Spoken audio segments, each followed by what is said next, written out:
Good morning, everybody. Feeling a little under the weather today. All my kids are sick. I have a sore throat, headache. Took the day off work by the two kids who did go to school, and I got one more. I still got to get to school. Uh, I had to bring them to school. That's. I think I do more work on a day off than than I do on a work day. But don't tell my bosses that. But they anyway. But I'm not feeling sick, so it's a good thing I'm staying out of work. But I'm still busy. I'm going to bring my other kids to doctor's appointments. What a busy day. Anyway, had an interesting week. But I do my work that I have to do at work. I'm not saying I don't, but it feels like there's a lot more work being a mom than being a dad, I guess. Anyway, had an interesting week where we get exposed to the demyonis. What are imagination? What I had two incidents of easy come, easy go, and there must be some Musar lesson that I have to learn from this.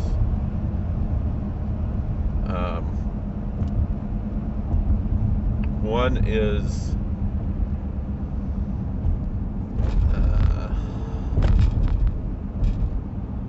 the first thing that happened, because I do a lot of these weddings. So I had the other day someone wrote to me, and I get charged every time someone writes to me on these websites. It's a Thumbtack website, so I got charged $10. So I got to do what I got to do. Once I've already gotten charged for the for the thing for the lead.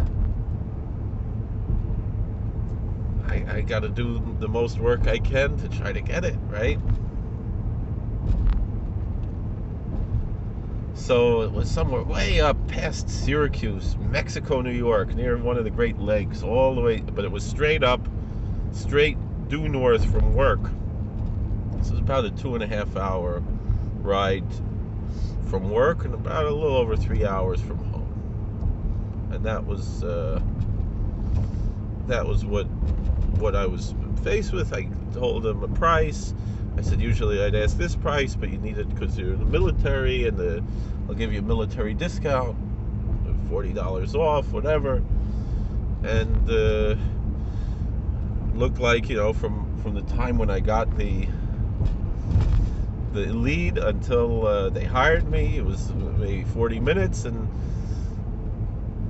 it was all set. And then they write back to me another 40 minutes later. No, forget about it. We don't need you. So the whole thing was a dimion. The whole thing was nothing. I had this whole plan, and part of it was I had originally planned I'm going to Monsey, going to Sklener Rebbe's kever, and I was like, oh, maybe I'll cancel it. I'll go the next day, whatever. This was Monday, and in the end I wound up going to Monsey instead. I believe it was the same day, either Sunday or Monday, whatever. I think it was Sunday night. I'm doing some research, looking online, see if there are any Pesach jobs. Maybe I'll go away for Pesach. And I see a shul, they're looking for a Rav. And it's not too far away, less than 2 hours from home, just for Shabbos. Exactly what I'm looking for. Because I'd like to have a shul Shabbos. I have, Baruch Hashem, a nice full-time job. I'd like something part-time, a shul that could give a drasha Shabbos. Get paid a little bit of money. It wasn't paying a lot of money, but it was worth it for me. And here it goes. It looked like I got the job for not only for Pesach, but it looked like ständig it'll be for quite a while. I'm going to be the Rav of the shul, and it looked like it was a sure thing. I was going to go this Shabbos for Praba, and then for sure Pesach we're going to be away for the whole week. See, I can edit out the sneezes. So So this was going to be, it was gewaldic. We never had such a thing. All the years my wife and I were married, we were dreaming. Go away for Pesach, get to be a guest speaker somewhere. Don't have to clean the house for Pesach. The house really needs to be cleaned. My car needs to be cleaned. Everything needs to be cleaned. Yeah, it's very hard for us. We have a small house, 7 kids, and I have too many Svarim and too many DVDs and and too many clothes and toys and stuff, and it is what it is. So we thought, oh, everything sounded great, and then yesterday, so it was the Rav of the shul who he couldn't work there anymore, his whole thing, and he contacted me, and it was all set, and we're going to make Shabbos there, and he's going to give me the menu, what I have to get for the Kiddush, and the whole thing. And then the last minute, he said, the board of the shul decided, no, they don't want to hire somebody else. Shalom Al Yisrael. Easy come, easy go. We had all these demyonis. We're going away for Pesach. Maybe we're going to have a job, ständig, for, v'chulu, all these things, these great plans, the best laid plans of mice and men. A mensch tracht and God lacht. Man plans and God laughs. And the Zoy's Gewein, it was all a dimion. It was a paper tiger. It was imaginary. And so there's some mussar from that. Really, that's what this whole world is. It's all dimion. It's all a paper tiger. All the things in the world, the only thing that's really real is God. Anyway, I wanted to talk a little bit about Passover, about Pesach.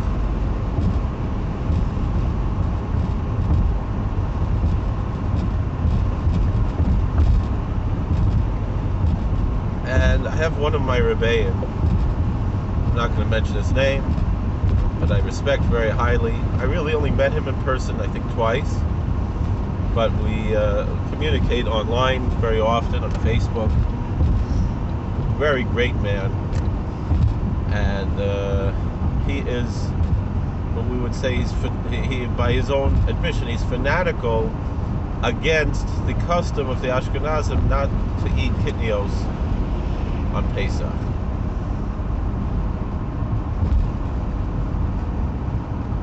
So he himself is most likely of Ashkenazi extraction, but he believes that the Sephardic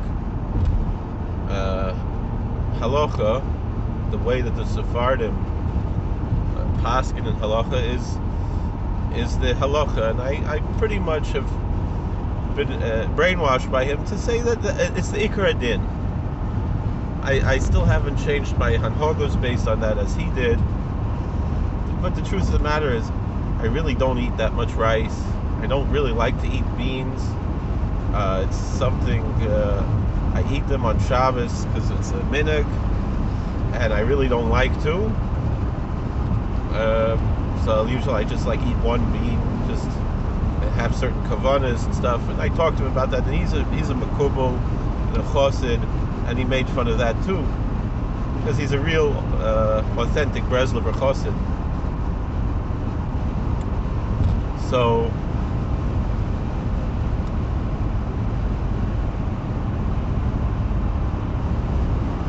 which really, if you study, Breslov and the Breslov Hasidus,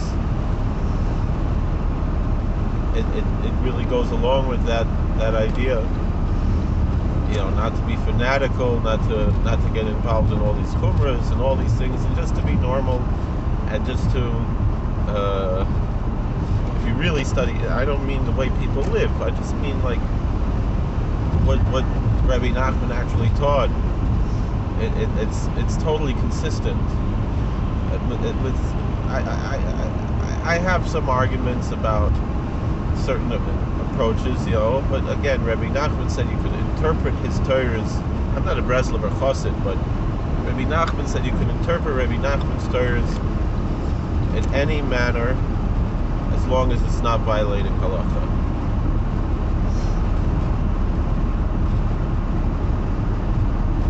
It's funny though.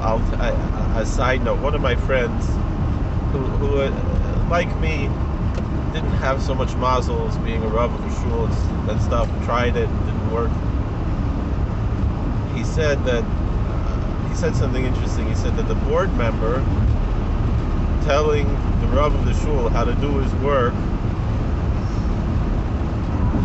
is like me telling an emerald dealer how much to sell an emerald for. And then my answer to him was, well, are you buying the emerald? Meaning to say, if the board member is paying your salary, he could decide not to buy the emerald. He could decide if he maybe doesn't want the emerald, you know. So and that's part of the reality of, you know, being a shul rav. It's a very nasty business. I still love it. I mean, I would take whatever job that's, you know, years ago I would just take any job. I would go out to Wyoming. Now, Baruch Hashem, I'm self-sufficient. I have a good full-time job with a great future, and I pray to God that I'll keep it through retirement, be able to get a pension. It would be wonderful. We don't know. Things could change last minute, but we hope and pray, because we really like the way things are, that it'll stay, you know. But anyway, but anyway, I still have that taiva of gaiva that I want to be a rav of a shul. But I don't want it in certain ways, you know. But there's certain things, you know. But I keep thinking, you know, if there's a shul not too far away that wants a rabbi just to come for Shabbos, give a drasha, I'll lane, I'll daven, whatever you need. Anywhere within maybe 3-hour drive, you know, of home or of work, you know, somewhere within 2.5 hours of like between work and home. And I would go away for Shabbos every week or once a month even, or whatever. Or the other thing I'm thinking of course, right now with COVID and everything's changed, everything's different, you know. But it's just how it is anyway. But things are going back to normal slowly or whatever. It's not going to be exactly the same, but whatever it is. Or I keep thinking, you know, I should go away for Shabbos, maybe open a shtibel, kind of like with some of my rebbes that I have a shaykhus with. They live in one place, but they have a shtibel ergens, and I keep thinking maybe I should open a shtibel in Teaneck, that's in my name, and I go there, you know, 6 to 10 times a year. Make a Shabbos there. Although maybe, you know, I could wait 20 years, do that later. That's the other thing. I keep thinking I should run for Congress, and that's maybe a little bit more pressing right now. Who knows? You know. Anyway, the thing with this, with Pesach, it's kidneys and everything. So I've been convinced to the point where, for everybody else, you can have Rabbi Abadi's list and eat whatever you want from that. And just me, I have a beard and payas, I wear Streimel. It would be funny if I ate gebroks, if I ate machine matzah, if I ate, if I didn't buy bottled water, you know, if I didn't face all these other chumras. But I recognize, you know, certainly if I ate kidneys, all these things, but all these chumras,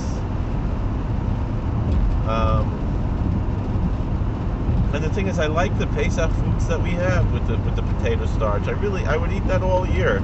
A lot of the things. I like a cholent that's just meat and potatoes and no beans and no barley.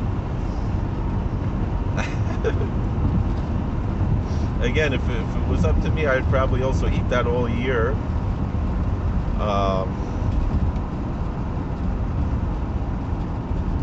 Stuff like that. Anyway,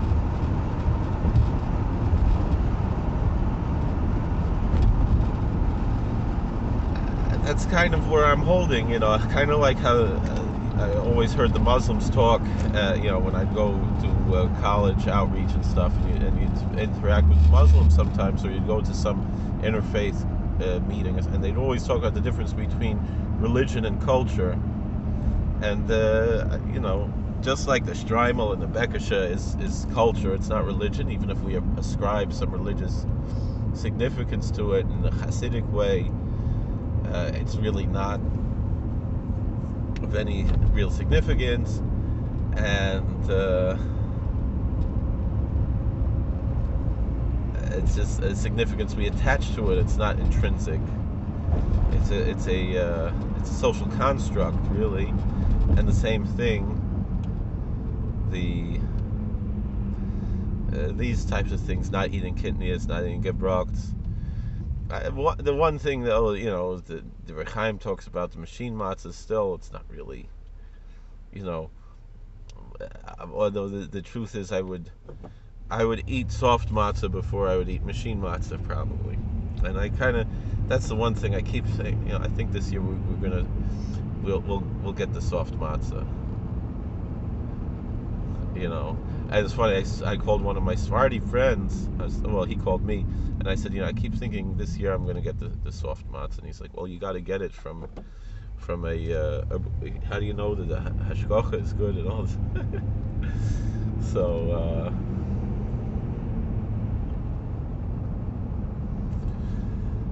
but the truth is, we had soft matzahs among the Ashkenazim until 150 years ago. The only reason why we started having the hard matzah is very simple.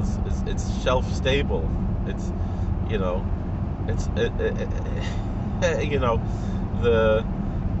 just like the Pesach Coke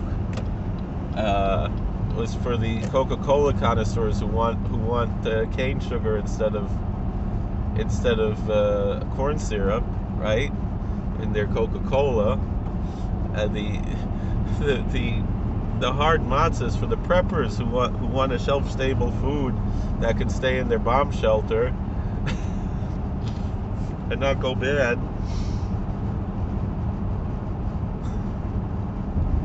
Right? Well, thank you for watching. God bless. Please like, share, and subscribe. Comment. And we'll see you later. God bless. Take care.